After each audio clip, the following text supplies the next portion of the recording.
Agradecer como siempre la presencia de los medios y de todo el público asistente en esta tarde que nos encontramos en la biblioteca Don José Vargas ya para llevar a cabo la última etapa de las jornadas que hemos programado en torno al Día del Libro.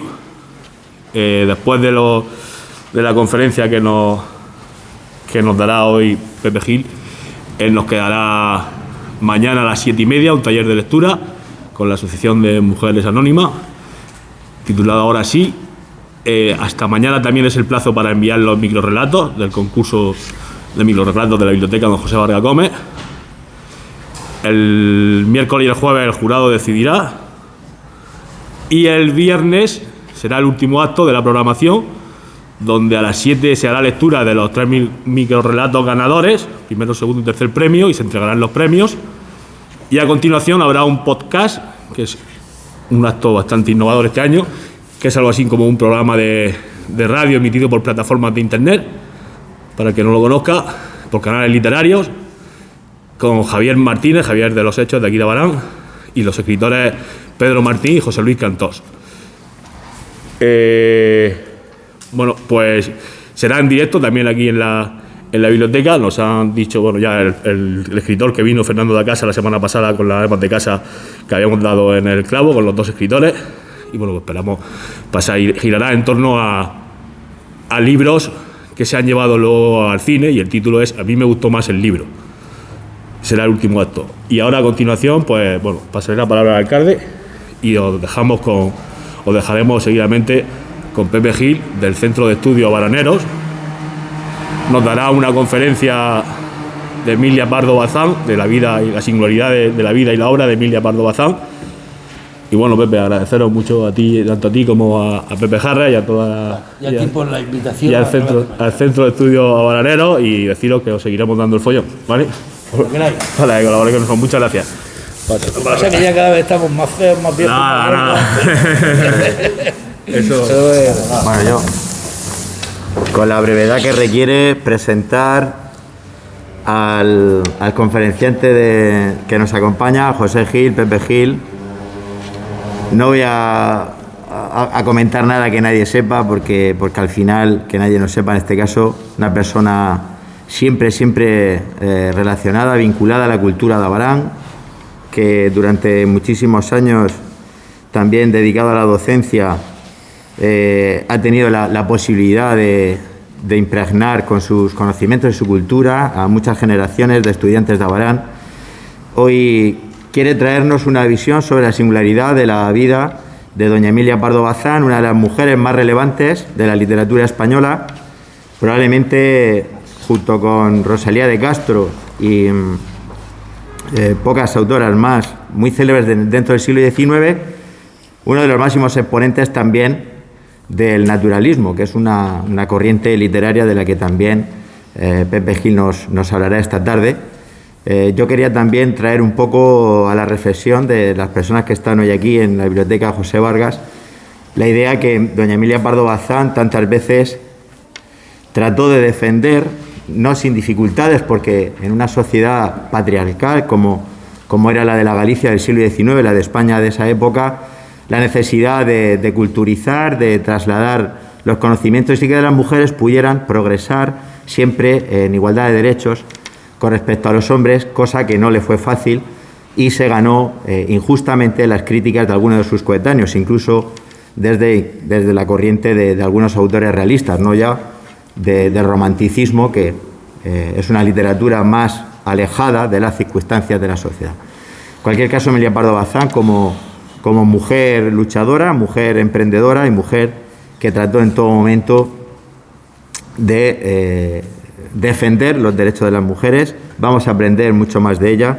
con la charla de don José Gil, y vamos a dejarle para que se pueda expresar en toda su libertad, quitándose la mascarilla, y que pueda dar una charla lo más a gusto posible. Felipe y yo nos retiramos de la mesa. Muchas gracias. Muchas gracias por la presentación. Bien. ¿Se oye bien? ¿Está bien colocado? ¿Se oye? ¿No se acoplan los dos ni nada? ¿Está bien? ¿Empiezo? Se oye. Venga. Me quito el bozo. Hace unos días me llamaba Mari Carmen y me decía que por qué no le hacíamos una charla, fue ella la que me lo propuso, a Emilia Pardo Bazán, dado que el año pasado, en plena pandemia, en su momento más crudo, ya dimos una sobre Benito Pérez Galdós, que se cumplía el centenario de su muerte. Todas las ilusiones que Mari Carmen y yo teníamos, y además nos dijo Felipe que lo que quisiéramos volcada, incluso habíamos hablado con el Cabildo de Las Palmas para que nos mandara postales, cosas, podíamos haber hecho algo, se nos fue al traste, como tantas cosas se han ido al traste en este último año. Al hablar de Galdós, recordaréis que uno de los amores que yo dije que había tenido había sido Emilia Pardo Bazán. Y hoy vamos a ahondar al final en ello. Para evitar utilizar todo el tiempo y hacerlo más simple y más rápido, en vez de hacerlo en cosas tan sencillas como se ha dado un folleto donde yo puedo pasar de largo por la biografía muy someramente, y uno se la lleva y en casa la tiene. Y así gastamos el tiempo de la biografía, que no enseña nada, en cosas que tengan más enjundia. Ya vemos ahí que nace en el 16 de septiembre de 1851 y que en el 1, donde tenéis el 1, ella habla de los 3 grandes acontecimientos de su vida: ponerse de largo, casarse y la Revolución del 68, que fue terrible ya, que fue un tremendo perjuicio para todos los españoles de todos bandos y sentidos, como suele ser siempre. En el punto 2 señalamos cuál es su segunda novela, su primera novela, que su primera novela fue Pascual López, autobiografía de un estudiante de medicina. Ella no tenía ningún placer por la novela. Todo lo que hace antes de esa primera novela es formarse, tener una formación esmerada, cultivarse y hacerse la mujer más culta de su tiempo en España, por supuesto, y mucho más a la altura que la mayoría de escritores. Ella sentía una devoción por conocer a Pereda, a Valera, a Galdós, a este, al otro, y quiere decirse que con casi todos se sintió desfallecida o sorprendida cuando vio que eran personajes que tenían una pobre altura intelectual. Después podemos pasar al punto 3, donde veis que se ha puesto una flecha. En 1881 publica Un viaje de novios, pero yo no voy a estar en todas estas cosas que están ahí. Vamos a ir ahora después al meollo. Y entonces publica una obra, que es la que señalo con una flecha, que se llamaba La cuestión palpitante. La cuestión palpitante salió en libro, pero primeramente fue una serie de artículos que escribió en el periódico, donde ella aborda el tema, como ha dicho el alcalde, del naturalismo. Y lo dio a conocer junto con un par de autores más en España. Quiere decirse que cuando ella da a conocer lo del naturalismo, se arma un escándalo tremendo, porque ella ya era conocida. Y Pereda, Valera, Galdós no, y algunos que otros escritores de segunda fila la ponen desventurada, y quiere decirse que le dicen que como ella se puede ocupar del naturalismo cuando siempre había proclamado un acendrado catolicismo. Ahora después veremos lo que es el naturalismo para ver por qué se arma este escándalo. En el punto 4 es el periodo de años en que está Los Pazos de Ulloa, su obra más naturalista, y la obra que le sigue, La madre naturaleza.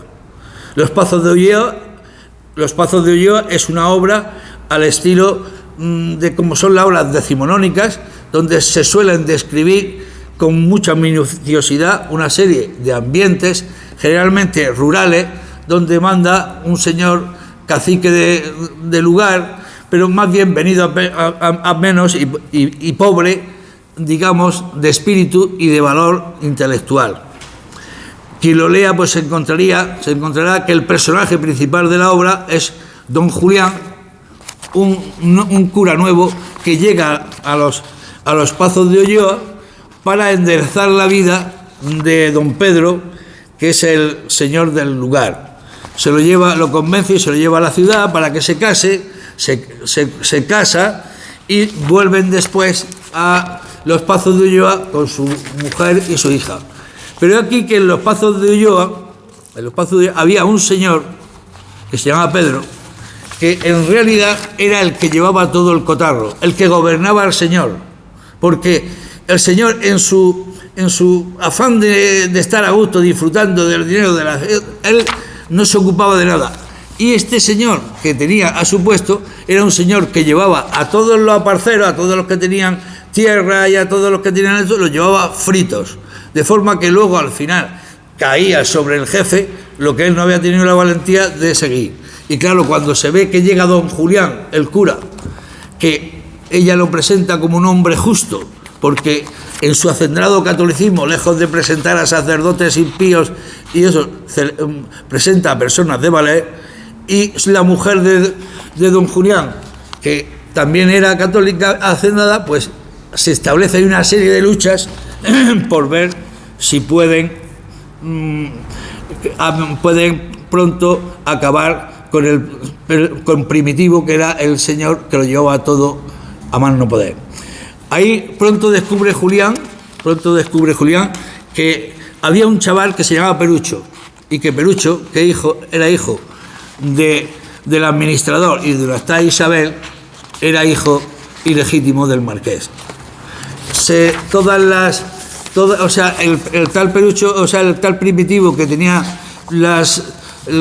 todos los instintos de poder y de ambición desabrochados, pues le sienta muy mal la influencia del sacerdote y instiga para hablar en contra de él, y por hablarlo rápidamente consigue que él sea expulsado, que el cura sea expulsado, porque le hace ver como que está enamorado de su mujer, y al final pues todo, cuando tiene una hija el marqués, no le gusta que sea hija, porque entonces había ese concepto de que tiene que ser hijo para que valga, y todo se desarrolla una espiral de violencia, entre las cuales incluso el mismo Primitivo es asesinado por uno de los personajes a los que estaba haciéndole el mal, y la pobre mujer muere.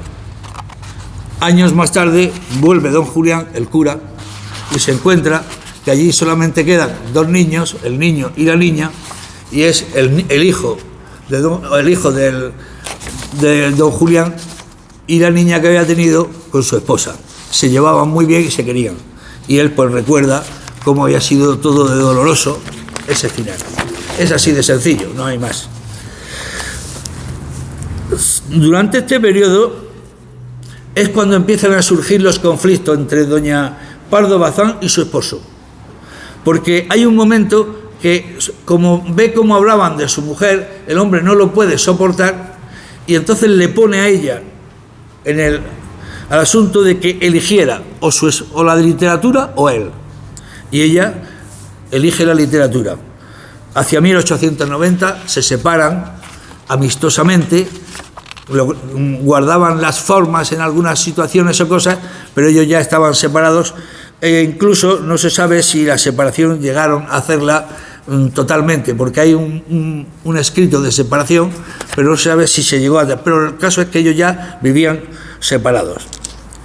En el punto 5, libre ya del matrimonio, ella se sumerge en una vida continua de actividad cultural y funda revistas, escribe libros, hace charlas, es la representante de los periódicos en París, y quiere decirse que alcanza un nivel intelectual y cultural como ninguna mujer otra tenía en aquel momento, y como prácticamente no tenían la mayoría de escritores de la época.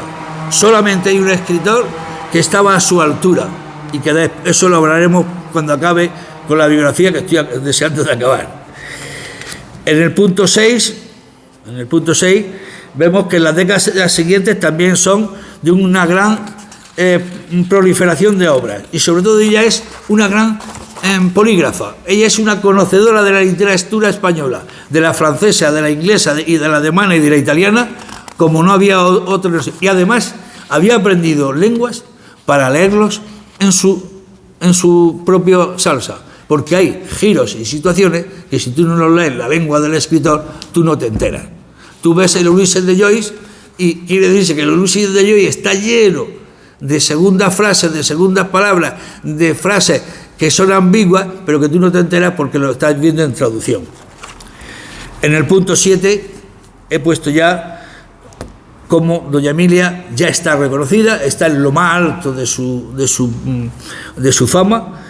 El rey la nombra condesa de Pardo Bazán a ella, no por la novedad de su padre, y desde 1910 era consejera de Instrucción Pública, era socio de la Sociedad Matritense de Amigos del País, y desde 1910 y tenía la orden de doña María Luisa, y luego recibiría del Papa Benedicto XV la cruz pro ecclesia e pontificae, que quiere decir por la Iglesia y por el pontífice que siempre había luchado ella.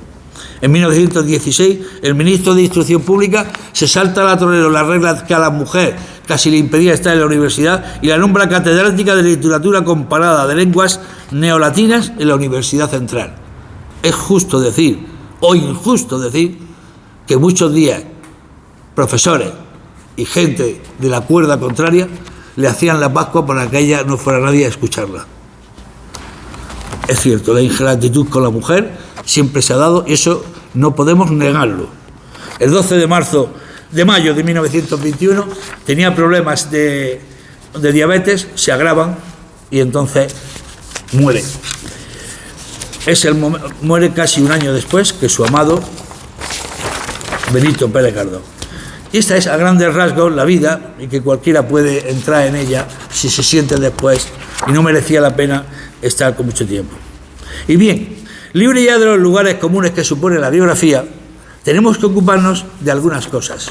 Y he dicho, el naturalismo, hemos hablado del escándalo, por supuesto literario y también social, y qué supuso para doña Emilia que fuera considerada, fascinada por la doctrina naturalista que tenía muy mala fama en España.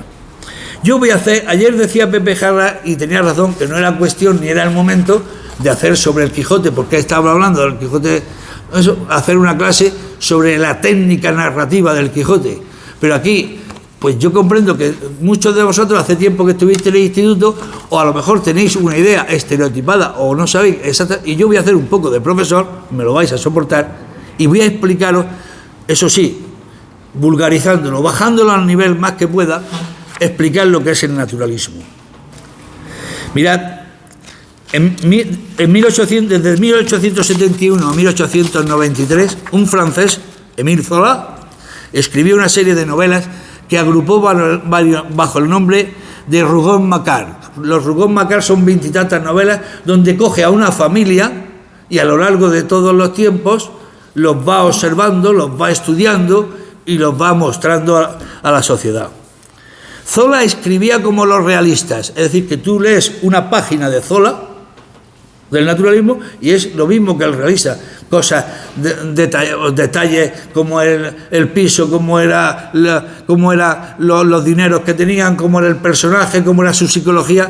Aparentemente no había una diferencia con el realismo, pero vaya que lo haría, porque Zola tuvo y dio una vuelta de tuerca al realismo.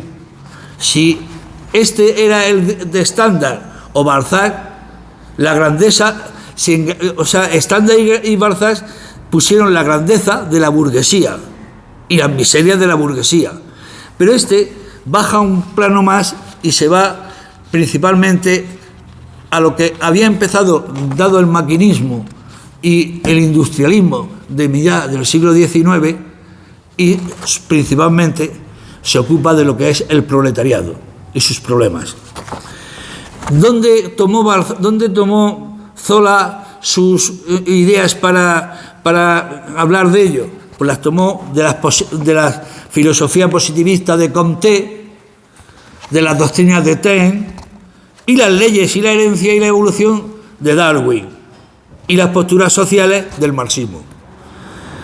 Para Zola, el hombre estaba desprovisto de libertad y actuaba bajo las influencias del llamado determinismo histórico, es decir, el amor, la bondad, la maldad, el sufrimiento o el dolor no eran fruto de la espiritualidad, sino que eran productos de las leyes físicas, químicas, sociales, y llegaba a ello a la situación de decir que el hombre era la bestia humana. Zola escogió ambientes de degeneración, miseria, tipos humanos alcoholizados, locos, enfermos, y no dudó en bajar a describir los aspectos más bajos del ser humano. Claro, esto chocó en España. ¿Cómo? La católica ahora resulta que viene a cogernos aquí todo esto. Después matizaremos la cuestión. Para acabar, os voy a leer el final de una novela preciosa que tiene Zola, que se llama Naná. Y Naná es una novela muy bonita, pero tiene muchas cosas naturalistas. Naná es la historia de una señora muy guapa que le dicen la diosa, o la divina, o la Venus, de diferentes maneras, y que actuaba en un eso de varieté tan famoso de los finales del siglo XIX en Francia, y que era guapísima, pero es que además de actuar en el varieté, recibía en su piso a lo más florido de la burguesía y la nobleza, sobre todo hombres, por turno, y me imagino que previo los regalos, lo dije, más que cada uno podía aportarle.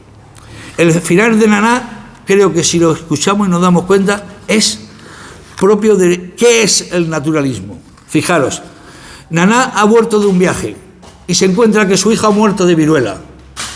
No puede remediarlo, se ama a un hijo, lo coge entre sus brazos, lo abraza, lo besa, y entonces se infecta también de la viruela. Y ahí pasa unos días muriéndose. Finalmente muere.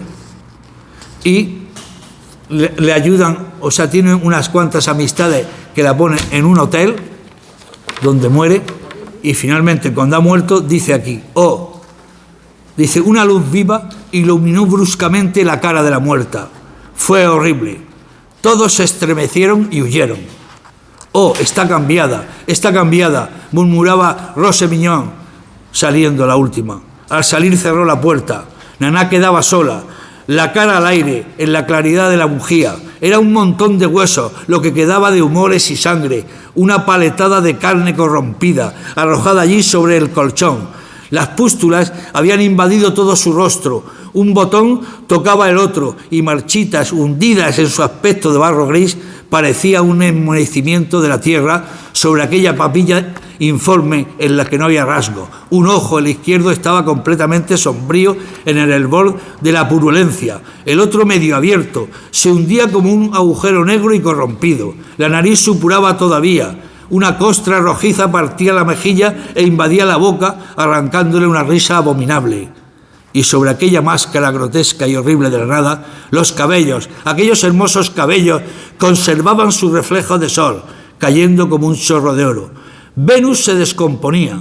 Parecía que el virus, cogido por ella en los arroyos, sobre las carroñas toleradas, aquel germen con el cual había envenenado a un pueblo, acababa de subírsele al rostro y lo había podrido. La habitación estaba vacía. Un fuerte soplo desesperado subió del bulevar e hinchó las cortinas. Como ella es una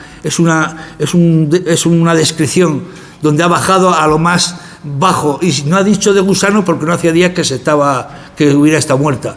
También cuando había que ir a defecar, a orinar, a hacer el amor, a hacer cosas, él bajaba a lo más, Zola bajaba a lo más bajo del ser humano, porque eso sí, tenía buen gusto para algunas cosas y para otras él le importaba más, sobre todo, poner testimonio de cómo era la vida de los desventurados. Como veis, un realista simplemente habría dicho que la Venus yacía como muerta y allí había quedado tanta belleza o cualquier cosa así. Pero no, él ha descrito las pústulas, los ojos, una cosa, lo que es el naturalismo. Es decir, darle tal vuelta de tuerca que tú, si ves que si lo veis, es algo así, para que lo sepáis. El naturalismo se da hoy día en el cine, a mi modo de ver. ¿Cómo era el terror de los años 80, 70, el mismo de Hitchcock en Psicosis? Pues se ve allí un puñal y tal, pero bueno, ahí está, no se deja ver, y sabes que hoy día no tiene inconveniente en poner la puñalada y ves que las tripas se salen. Eso es naturalismo en el cine, como fue el naturalismo en el cine. Y volvemos a la condesa de Pardo Bazán. La intelectualidad del momento se preguntaba cómo era posible que una mujer así, que se distinguía por su catolicismo a ultranza, se pusiera a defender estas tesis. Tener en cuenta que el Vaticano incluso puso todos los libros de Zola en el libro de índices prohibidos. La realidad es que muchas veces hay una cosa que decían los escritores del siglo XVIII, eruditos a la violeta, gente que lee 4 cosas por encima y ya sobre ellas, pero no ha entrado. Si alguien hubiera leído La cuestión palpitante, bien leída, se habría dado cuenta que ella sigue a Zola porque le parece que hace la descripción y el análisis de una sociedad y de personajes que hasta entonces estaban ocultos, el más bajo de la sociedad. Hasta entonces, porque siempre, que no os quepa duda, que la literatura siempre se ha hecho para el que puede leerla y la paga. ¿Qué era la literatura de los libros de caballería y de los señores caballeros? Pues estaba hecho para los señores feudales, que eran los que podían leerla, o principalmente sus mujeres, porque daba la casualidad que el señor feudal no sabía escribir, pues estaba de guerra, pero sus mujeres sí. En la Edad Media, después, posteriormente, cuando llega la época del maquinismo y de eso, ¿para quién escribe Balzac? Para los burgueses, porque ellos eran los que mantenían y compraban los libros y las cosas. Generalmente la literatura se hace para quien la paga. La realidad es que ella, sin embargo, su catolicismo no lo dejó de lado y siempre defendió que Zola había tenido el acierto de acercarse a todos los personajes de la vida y a todas las cosas de la vida, que no era, decía, que no era estropear a una pobre virgen porque vea que un señor marqués ha violado a la moza, que así se aprende a que no la violen. Ella era partidaria y ella, como buena católica, siempre se acerca a todos los ambientes al estilo naturalista, a todas las situaciones, pero siempre deja salvar su estilo, su acendrado catolicismo, y señala en casi todo que la espiritualidad y los valores cristianos deben servir para superar las debilidades, y acusa a todas aquellas personas que, sintiéndose católicas y religiosas, precisamente, en vez de dar un testimonio y un ejemplo de ello, no lo dan. Después, poco a poco, se fue alejando del naturalismo, porque hacia 1890 prácticamente casi todos los autores se habían alejado del naturalismo. El naturalismo había llegado a tal extremo que cuando llega el simbolismo, el parnasianismo y el modernismo, con más artístico, más de afán de pasarlo bien, y de esto, van dejando de lado una literatura tan deprimente, porque a veces Zola hay que tener bemoles para leerlo. Y entonces coincide también que el matiz, y entonces yo me pregunto, yo no lo sabía, el año pasado yo había leído mucho a esta, sobre todo ahora lo diré, los cuentos. Yo he leído muchos cuentos de Emilia Bazán, porque os aconsejo que los leáis.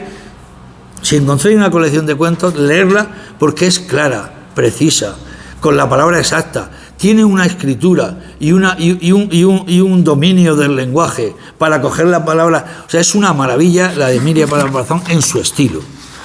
Bueno, pues entonces me di cuenta que ahora, después que vamos a hablar de los amores entre él y Galdós, Galdós tuvo un momento que también en todas sus obras el malo era la beata de turno, el cura de turno, y de pronto empieza el tal Galdós y hace lo que le llaman los escritores la reacción espiritualista, donde llama malo al que es malo, no por lo que es, no porque sea católico, sacerdote o sea de aquí o de allá, sino por lo que son en sí mismos. Y me pregunto si no tendría algo que ver que en esos años en que da el giro Benito Pérez Galdós, no tendría algo que ver su contacto ya diario con la Bazán. ¿Sería posible? Pues en este aspecto lo vi a última hora anoche y no puedo yo, pero voy a ver si puedo yo eso estudiarlo un poco más, porque es posible que fuera el influjo de la Bazán quien le hiciera a él cambiar, criticando como siempre. Galdós y ella criticaban a todo lo que no era justo, fuera de quien fuera, viniera de donde viniera, pero ya no ponían tanto el asunto que siempre viniera de los mismos. Hay que pasar a otro aspecto destacable y vamos a pasar a otro aspecto destacable en Emilia, que es ese que se ha destacado siempre y últimamente, que es su feminismo. Actualmente la condesa es un modelo de feminista, acaso demasiado vista desde los moldes de hoy. Cierto, toda su vida fue una lucha por ser ella misma, como mujer, en un mundo intelectual dominado por hombres. En sus cuentos, en sus novelas, la mujer intenta ser libre, soñadora, buscadora de sus señas de identidad, sin la tutela del hombre, que es una constante. Y sardineras, criados, modistas, todo tipo de hacendosas y trabajadoras mujeres siempre son vistas con simpatía, donde ella, sin hacer grandes alaracas, sin hacer grandes historias, demostraba su feminismo. También colaboraba en montones de instituciones para recuperar a mujeres perdidas, para recuperar, para ayudar a mujeres que la vida le iba mal por falta de dinero, por enfermedad del marido, por todo, y siempre fue una feminista activista de verdad, no de pasearse por las plazas poniendo cartelitos, que eso es más fácil. Mucho me temo que si se profundiza y se conoce su obra, tendremos que creernos, o que llamamos, que la filosofía de ella estuvo ocupando y luchando por ocupar un lugar en la sociedad.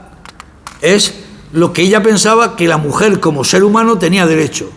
Y es muy bonito que ella decía que todo le venía de su padre, que le había dicho cuando la estaba cultivando: nena, si te dice, esto lo digo aquí así, se lo diría con otra palabra, nena, si te dice alguna vez alguien que tú como mujer no puedes llegar a hacer lo que hace un hombre, le dice que Dios hizo al hombre y la mujer en cuestión de igualdad, y que hemos sido después, cuando hemos dicho, de esclavizar a la mujer. Pero tú no te desvíes y que nadie se meta contigo por ser mujer. Y ella dice que le contestó: pues papá, es que me podía haber puesto de nombre Emilio. ¿Sabes lo que es? Pero sin embargo, ella tuvo un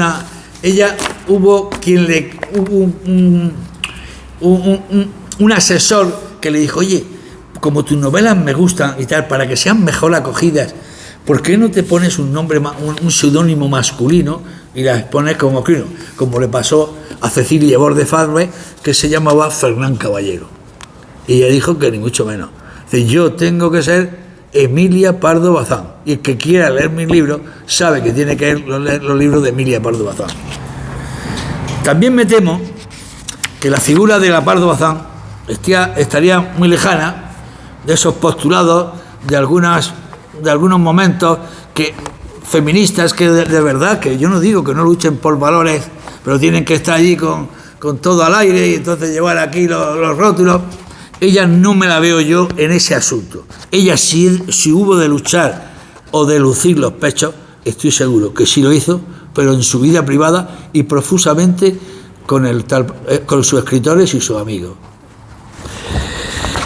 Bueno, y visto esto, creo que queda claro que toda su obra, hizo editoriales, hizo una editorial para poner solamente mujeres que quisieran escribir, que su feminismo está fuera de toda duda. Después vamos a pasar a otro momento que fue muy importante, y es su amistad con Pérez Galdós, con Menéndez Pelayo. Por si recuerdo que el año pasado ya lo dije, que tanto la Bazán como Galdós tuvieron en común la amistad con Marcelino Menéndez Pelayo. Marcelino Menéndez Pelayo era la bestia negra de digamos, la izquierda de algún momento, y para la derecha era su máximo esplendor. Pero sin embargo, el Marcelino Menéndez Pelayo es porque ya cuando a ti te etiquetan o de esto, y ya no etiquetamos con una facilidad que la leche, pues ya estás etiquetado y échate a dormir que ya puedes hacer lo que quieras, que estás perdido. Pero Marcelino Menéndez Pelayo era íntimo amigo de Galdós, y cuando a Galdós por dos veces no lo admitieron en la Real Academia Española, a la tercera sí, el gran valedor de Galdós era Marcelino Menéndez Pelayo y José María de Pereda. Y Marcelino Menéndez Pelayo es que escribió una obra en su juventud que se llamaba Historia de los heterodoxos españoles. Y esa historia de los heterodoxos españoles era un listado de todos aquellos que se habían apartado del catolicismo y los ponía de Chupes me domine. Así, pero claro, que la historia de los heterodoxos españoles puede tener un poco de sectarismo. No va a ser siempre malo porque te haya apartado del catolicismo, pero lo que sí está claro que a través de él y quitando ese matiz que él le da, tú conoces a una serie de personajes, de historiadores, de filósofos y de tal, que nadie conocía en España. Menéndez Pelayo era también un hacendado católico, y cuando ve algunas obras de la Pardo Bazán, antes de que le digan algo y sabe que son naturalistas, le dice, se mosquea, pero después cuando las ve comprende y le dice que efectivamente tú has limpiado al naturalismo de aquellos aspectos, no ya los religiosos, sino aquellos aspectos que a mí no me gustaban, porque vamos, detenerte tú en leer 3 páginas de cómo un cuerpo humano se está descomponiendo, pues tampoco es muy gracioso. Y Marcelino y Pelayo fue precisamente de los pocos que esa mujer que ahí hay, cuando la primera vez, la segunda no, porque ya estaba muerto, murió muy pronto Marcelino, cuando la primera vez la proponen para entrar en la academia, él es uno de los que apoyan. Y cuando todos le decían si era la vaca del naturalismo, la gorda, la biceja, bueno, le decían de todo a la Emilia Pardo Bazán, menos si sabía escribir o no escribir, que era lo importante, porque luego si estamos hablando de un escritor, puede ser una malísima persona y puede ser un escritor maravilloso, que es que ambas cosas muchas veces no van. Pues sin embargo Marcelino Menéndez y Pelayo fue el mayor sostén de Emilia Pardo Bazán y de su amigo Galdós. Vemos que en aquel momento, lo dice en un momento Marcelino, que cree que es la voz más culta junto a él no lo dice junto a él, pero lo dice del panorama intelectual español, y que ahora mismo no había una polígrafa en el mundo, o sea, en el país, de la categoría de la Pardo Bazán. Si eso lo dice Marcelino Menéndez y Pelayo, que era una mente privilegiada y superada, pues hay que creerle.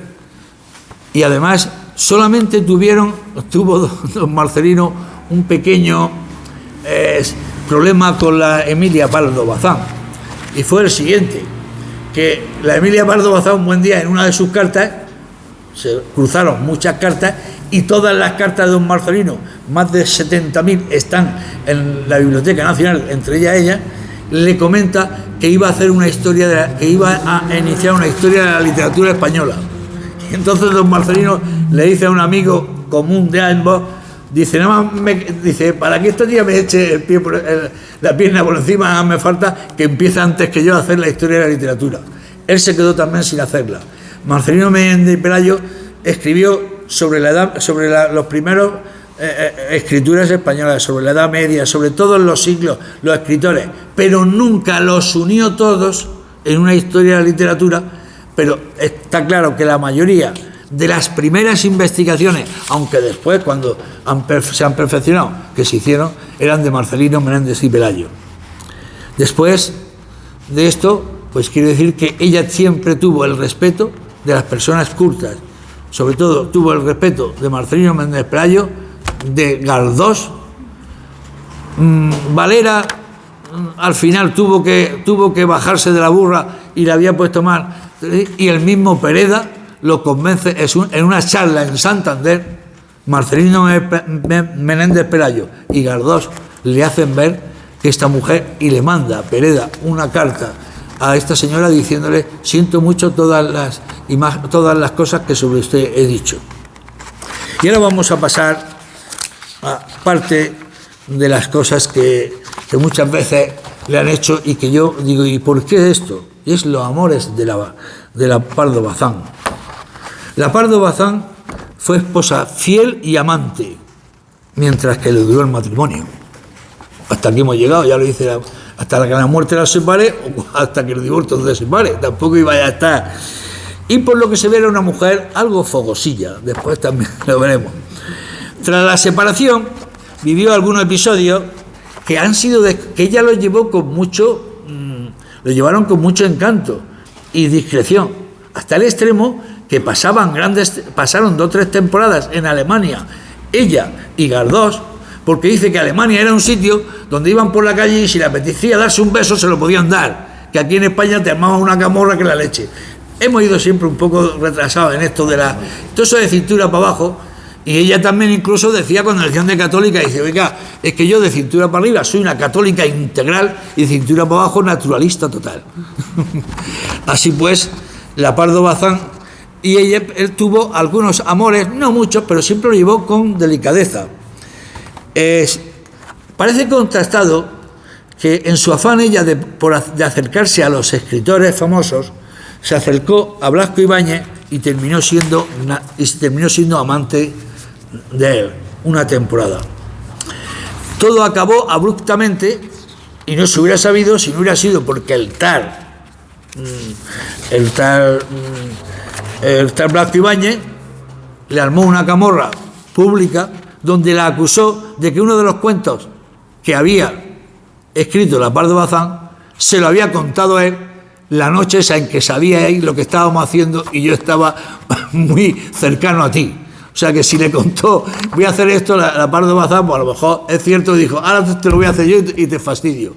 Y ahí acabó la cosa y terminaron bastante mal. Otro amor reconocido, aunque breve, fue con Lázaro Galdiano. Aquí me detengo para hacer no literatura, sino de guía de viaje. No, así que después pasaré a eso para que no, en Madrid no gastéis un duro y me lo deis a mí. Mirad, yo no sé si tiene la suerte alguno de los que están aquí de haber estado en el Museo Lázaro Galdiano, pero si salís por el lateral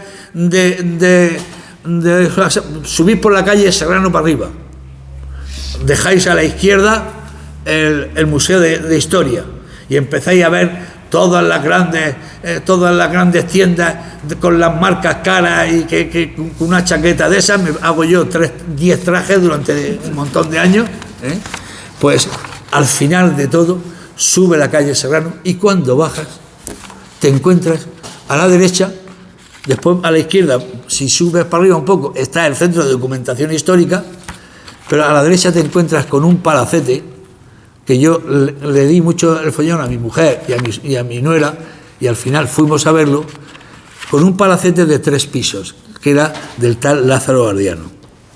Era amigo de Nicolás, el tal Lázaro, está en algún sitio por allí puesto y tal. Y cuando yo entré allí, pues fue un día que salí pronto del centro de investigación y dije, vamos a entrar a ver esto.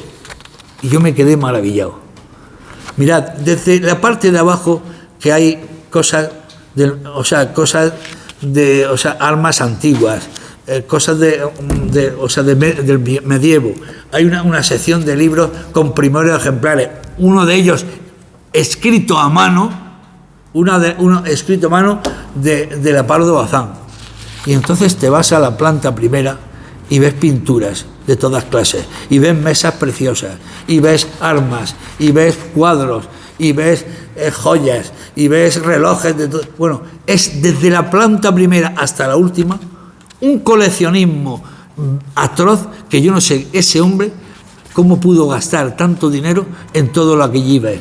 Tiene una galería así casi escondida donde está una serie de recuerdos de que ya sabéis que antiguamente cuando se iban a la guerra la chica se hacía una foto y se cortaba unos pelitos y se los ponía para que él en la guerra lo abriera y lo recordara, y tiene fotos, y tiene algunas fotos de la reina, de Josefina a Napoleón, de a Napoleón III, de nuestra Eugenia de Montijo.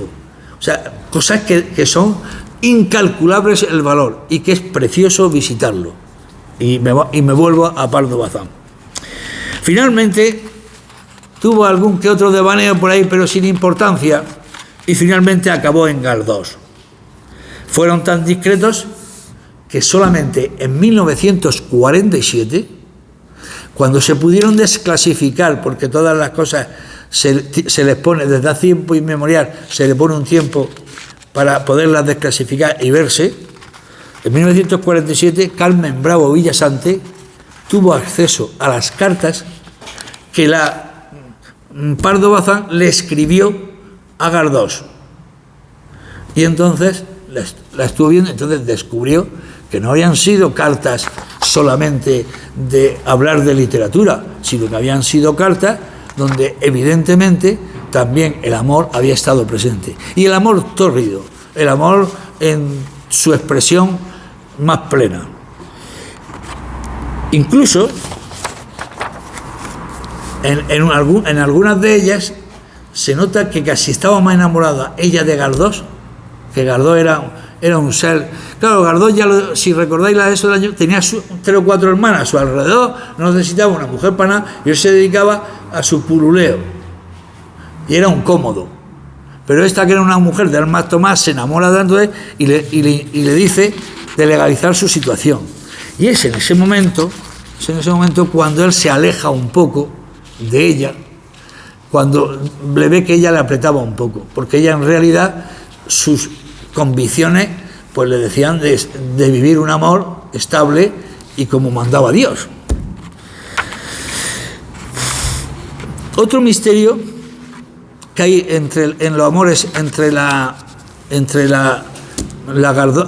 Galdós y la Pardo Bazán es que, leyendo las cartas de la Bazán a Galdós, que se habla de la carta que me mandaste hace unos días, que te contesto, pero ¿y dónde están las cartas que Galdós le mandó a la Bazán?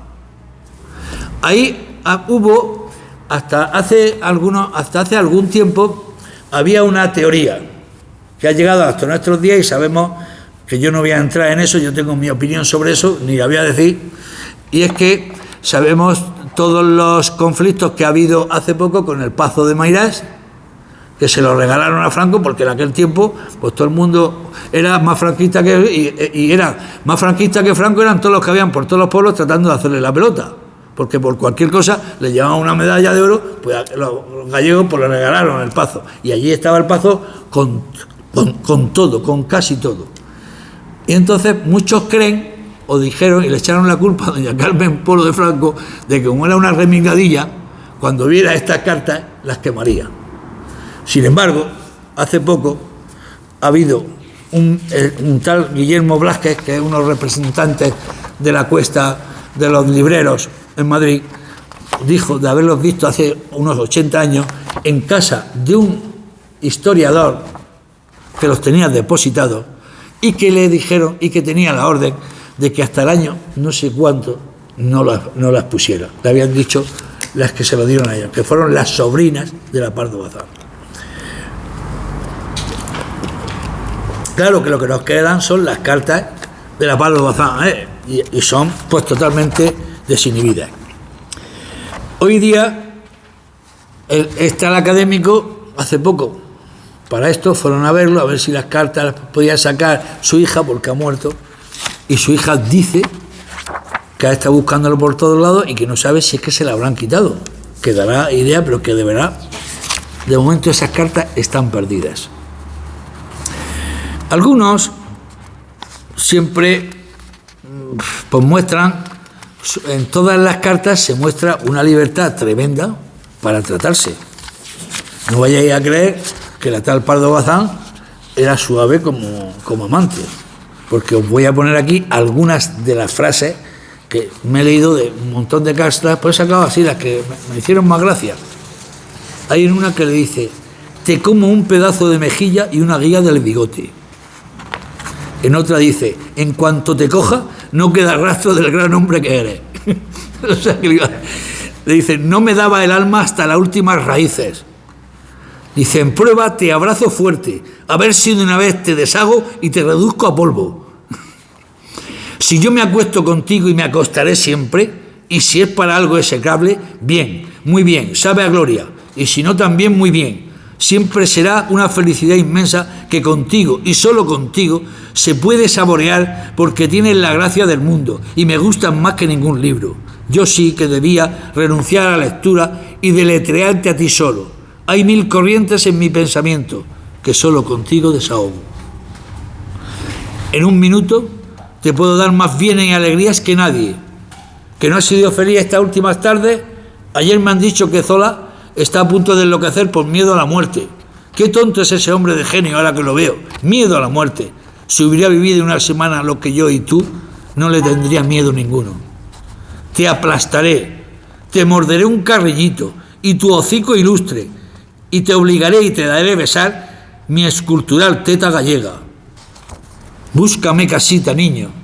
Te beso 1.000.000 de veces el pelo, los ojos, la boca y el pescuezo.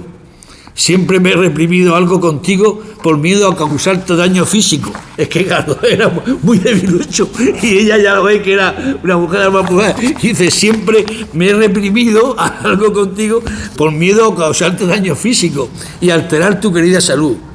El quererme a mí tiene todo lo inconveniente y las emociones de casarse con un marino o un militar. Siempre doy susto. Ante la moral oficial no tengo defensa, pero tú y yo sabemos que todo es por el amor más puro del mundo.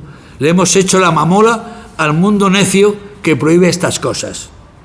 Te daré lo que creas que necesitas de mí y a cambio no exigiré nada. ¿Te conviene el trato? Lo merezco todo y sin embargo te quiero, aunque tú nunca me des nada. Esto es cuando está diciendo vamos a casarnos y vamos a la iglesia. Pues bien, yo no quiero que me dejes, no, tú eres para mí tus besos, todos. Como veis, ella se expresaba con un alto sentido de la naturalidad y desinhibida totalmente. ¿Habéis visto estas cosas que es el final?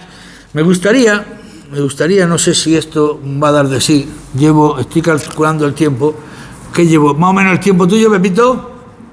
Un poco más, 30, 40... Bueno.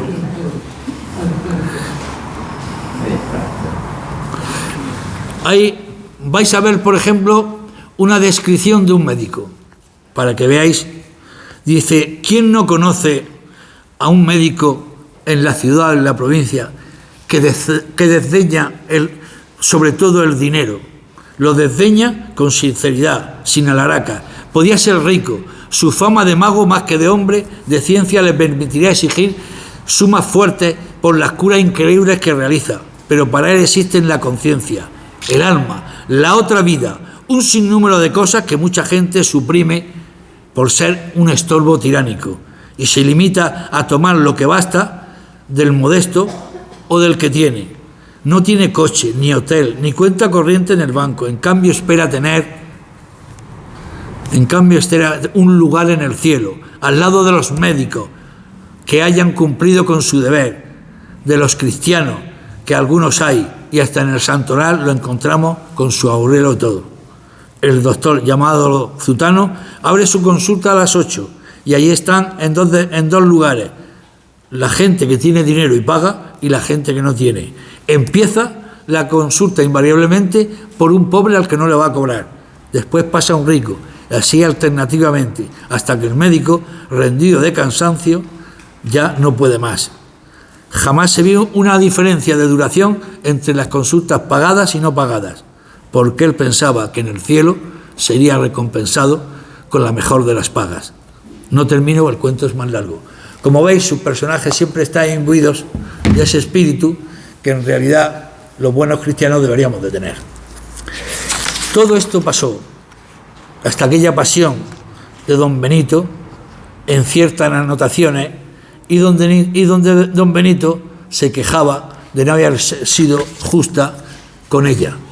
Porque parece ser que la última vez que se encontraron, la Bazán le dijo, adiós viejo chocho. Es decir, yo tuve el más gusto de contestándole diciendo, adiós chocho viejo. Y aquí acaba la historia entre estos dos personajes. Fue todo. Ahora me gustaría que si quieren preguntar algo, mejor lo hagan. Es lo más bonito de toda esta charla. Habéis quedado mudos. Yo, por romper el hielo, porque seguro que hay muchas personas que quieren preguntarte. O hay Sí lo sé, sí lo sé. Eso siempre pasa, que da vergüenza y luego me llamo se lanza. Lo prefiero, que me pongas en el aprieto y te digo que no sé eso. Sí, Sí. Ahí es cierto que en la correspondencia entre la autora y Pérez Galdós no conocía ese detalle de la pasión que había. Tremenda. Pero que fue también un amor un tanto no correspondido, porque a lo mejor Pérez Galdós en un momento dado se echa atrás. Claro. Y la entrega tan pasional y tan sincera, desde luego que es precioso, es realmente precioso. Has comentado, Pepe, al principio, que pensaba que a lo mejor te ibas a detener un poco más en este libro, que es una colección de artículos que ella había publicado La cuestión palpitante. La cuestión palpitante, que, Sí. que si no estoy mal informado, el prólogo lo escribe Clarín. Sí. Le escribe Clarín y ahí él se deshace en elogio hacia ella en contra del sentir general de los autores, Sí. de las tertulias, digamos, de quienes ostentaban en ese momento todas los parabienes de la opinión pública en España, enfrentándose a incluso amigos suyos, a autores que compartían con él. Valera, Pereda, Galdós, Correcto. Alarcón, Pedro Antonio de Alarcón, pero todo, que llega a decir que era una escritora de muy mal gusto, que escribía, que bueno, con ese nivel de detalle que tú hacías hacer mención de Zola. Y qué chulo, qué bonito, ¿no? Que gente tan importante como Clarín salieran en defensa de ella, escribieran el prólogo de este libro para hacerle ver a sus contemporáneos que estaban ante posiblemente una de las personas más cultas de España, que sabía mucho. lo que quiero que sepas es que ese asunto lo sé porque tengo una correspondencia de Clarín, un libro de correspondencia que editó su hijo. Y Clarín cometió en un primer momento, cuando le llegan sonido de que hay una escritura gallega que tal, la desprecia, incluso de tal, pero sin embargo cuando se juntan en Santander, que allí iba a veranear Galdós, que sabes que tenía allí hace incluso una casa, pues en una de las veladas estaba Clarín, Pereda, que era santanderino, estaba Menéndez Pelayo y estaba Galdós. Y Galdós le dice, aún no era amante de esta, pero tenía ya con él una correspondencia, y le dice, Clarín, deberías de retractarte, y Clarín se apresta a ponerle ese para pagarle lo que él no había entendido, porque Clarín hace lo mismo en La Regenta. La Regenta es igual descender a lo más bajo de las pasiones, pero Clarín tiene el buen gusto de no regodearse, digamos, en lo impúdico. Es algo así como se dice, digamos, que ¿qué es un realista? Un realista es un señor que está, si aquí hay un señor, al otro lado, el realista es un señor que si está, ahí hay un sillón, y al otro lado hay una pareja haciendo el amor, y este está a este lado, y este nada más oye la cosa. Eso es el realismo, de escribirlo. Pero después, si te pasas al otro lado, lo convierte en pornografía, que es lo que hacía Zola, pasarse al otro lado. Y entonces Clarín, que sabes que además era su principal, aparte de escribir La Regenta, era un gran, ¿cómo se llaman los que? Era un hombre que enjuiciaba las obras de muchos. Pues Clarín al final terminó rindiéndose a doña Emilia Pardo Bazán. La cuestión palpitante, mira, es que la cuestión palpitante entra en eso que decía Pepe Jara el otro día, de los aspectos técnicos. Creo que he bajado, yo no sé si he trasladado lo que es el naturalismo al público, pero es que los aspectos técnicos esos de todo lo que habla en la cuestión palpitante es tan técnico que para una charla que no sea de universidad, de alta altura, pero para un público que quiere impregnarse, que quiere acercarse a la Pardo Bazán, pues para ello creo que hay que quedarse con estas pequeñas cosas. Yo desde luego recomiendo Los Pazos de Ulloa y cuentos, los cuentos que quieras. Son bonitos, bien escritos. Escribe cuentos de policíacos. Le enmendó la plana en algunos cuentos nada menos que a Conan Doyle, es decir, el creador de Sherlock Holmes, y le escribió 2 o 3 cuentos diciendo, no, esto lo tenía que haber resuelto de esta forma. ¿Sabe lo que es? O sea, que ella fue, o sea, que realmente fue una mujer que yo no sé de dónde tenía. Claro, sí, yo sé de dónde. Cuando te gusta una cosa y te dedicas a eso. Todo su tiempo libre, y entonces había mucho, pues fue dedicado a culturizarse, y como además tuvo la ventaja de tener una gran fortuna, prueba de ello es que ella es la que manda construir el Pazo de Meirás en 1883, y ella tiene una gran fortuna, pues ella se podía permitir muchas cosas que también no cualquier otra mujer se podía permitir. ¿Está claro? Porque si tú eres una pobre que necesitas ir a pedir trabajo en el pueblo, trata de mostrarte y comerte muchos sapos. Ella le importaba un comino los sapos que le tiraran. Simplemente se los pasaba por el forro de la entrepierna. ¿Me entiendes lo que es? Porque ella estaba en una actitud de dinero, de poder, de confianza en sí misma, que le daba todo igual. O sea que hay que reconocer, y ella lo reconoce en un momento. A un grupo de amigas que le dio unas charlas, les dijo que fueran cautas, de ser cautos con los hombres, manipuladoras, saber darle la vuelta. Dice, porque todo el mundo no puede mandar a los hombres a la porra como los mando yo. ¿Sabes? Y es que es así. Ella no los necesitaba para nada. Estaba liberada económicamente. Tenía más perras que el marido. ¿Sabes lo que es? Ella no necesitaba nada. Dígame. Yo pienso que esa mujer tenía dinero y posibilidad. Y buen gusto. Exactamente, se habrán perdido por falta de medios. Ahora en esta época que vivimos hay mucha más facilidad para poder estudiar, para poder leer, para poder estar en estos sitios. Pero yo qué sé, yo misma, sin ir más lejos, me crié en una época que aunque hubiera querido tener más cultura, no pude tener. Y como yo habrá miles de personas. Pues claro, si lo que pasa es que de todas maneras en ella siempre en un personaje de ese tipo confluyen muchas cosas. Y es lo que dijo años más tarde Ortega y Gasset, que dice, cada uno es uno y su circunstancia. Y efectivamente, su circunstancia ya de nacimiento era en pompa. Pero también, de igual pompa o más que ella, había montones de mujeres en aquella época que no nacieron con ese espíritu de rebeldía, y que si el papá les decía te tienes que casar con el marqués de Bradomín, te casaba con el marqués.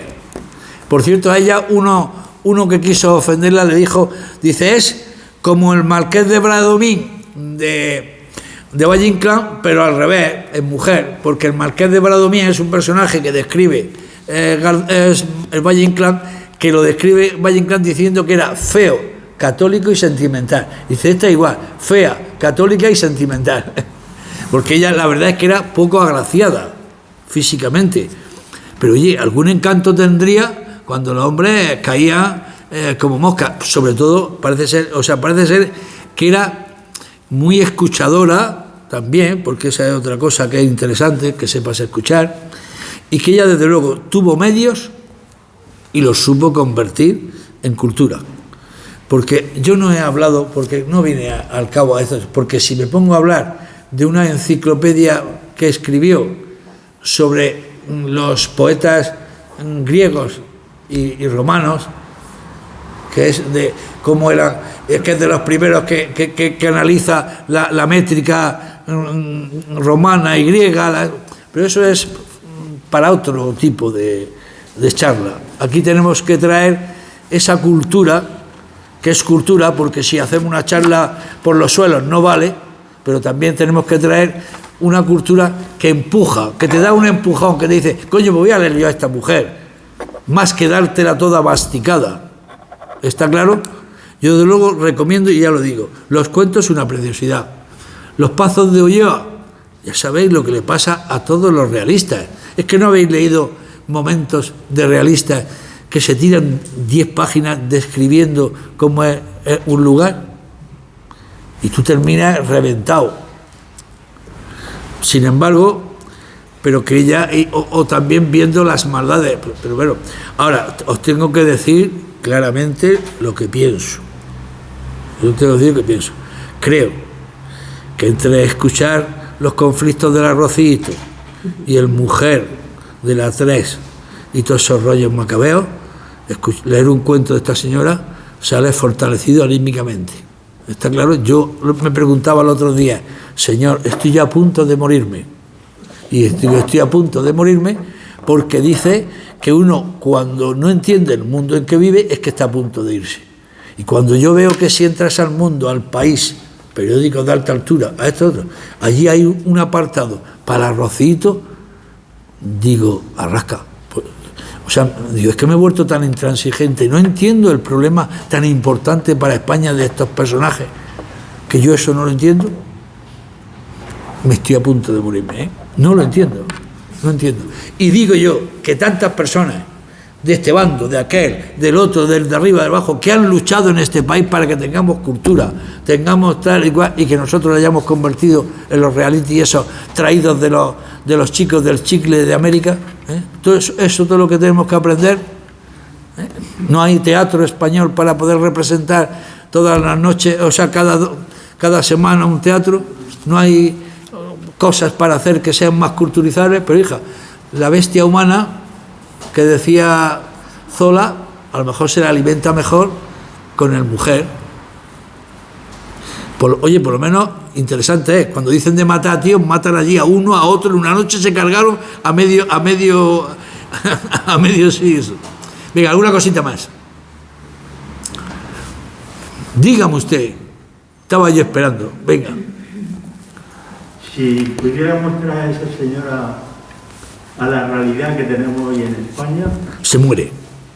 ¿Qué opinaría de cómo llevan los que nos mandan la política? Y otra cosa que tampoco parece ser que has dicho, tenía una fortuna grande.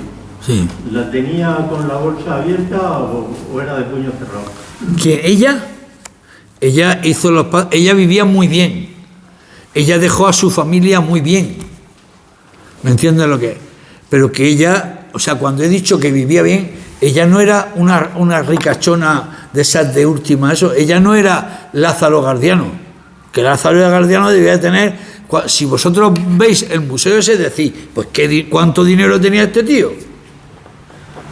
Cuando veis el oro que hay allí, cuando veis que hay 3 cuadros de Goya,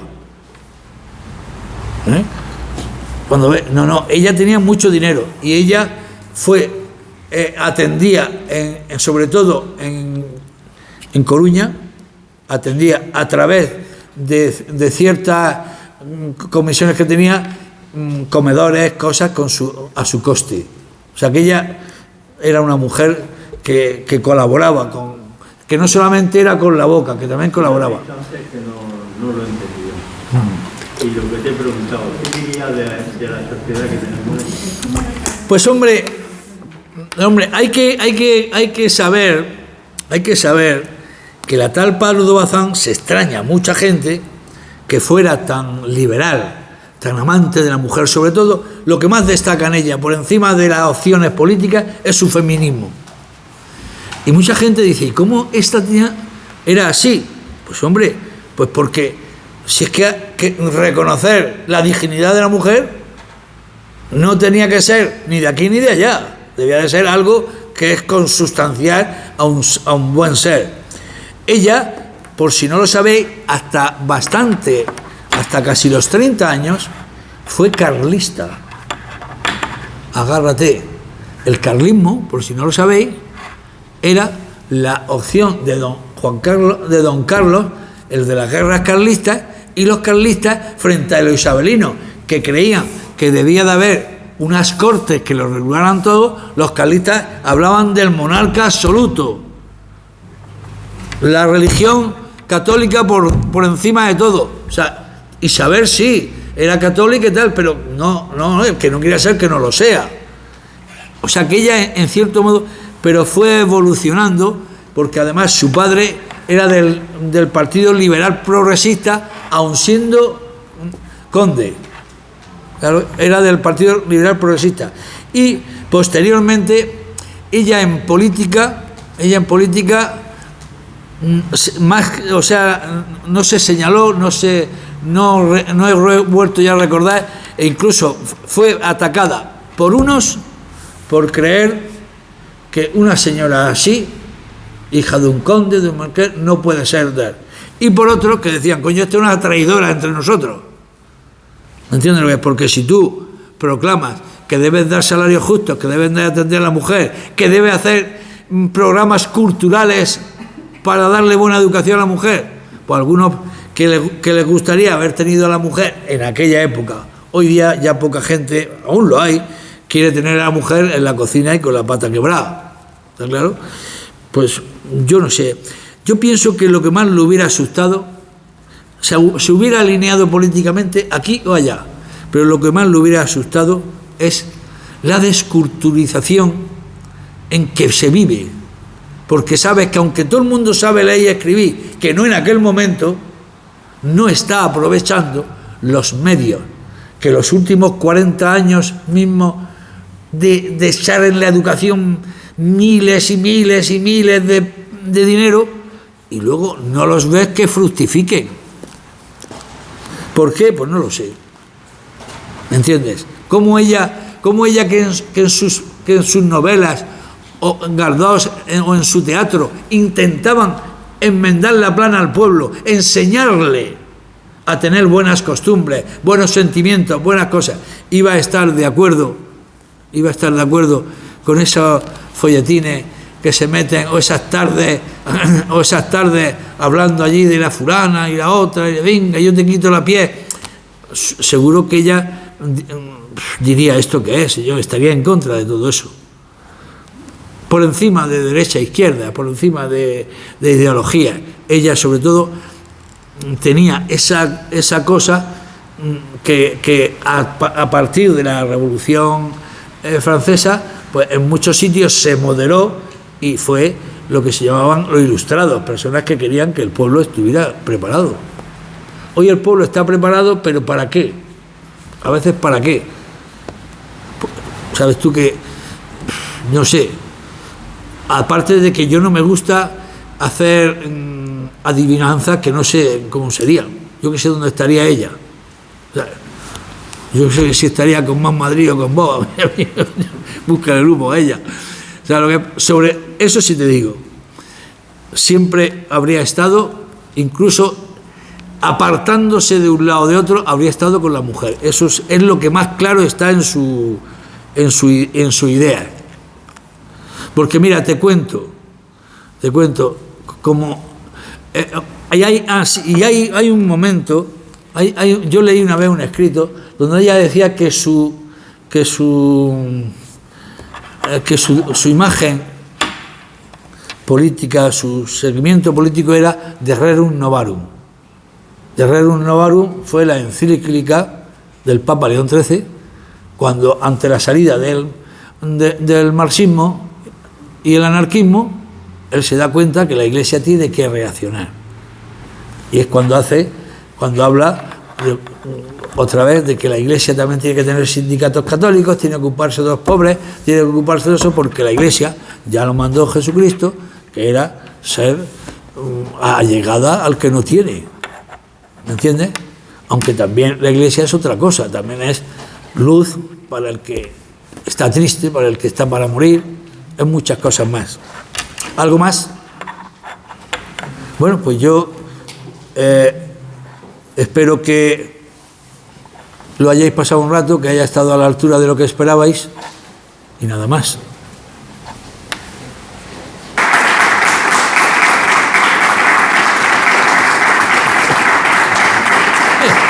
Me estaba diciendo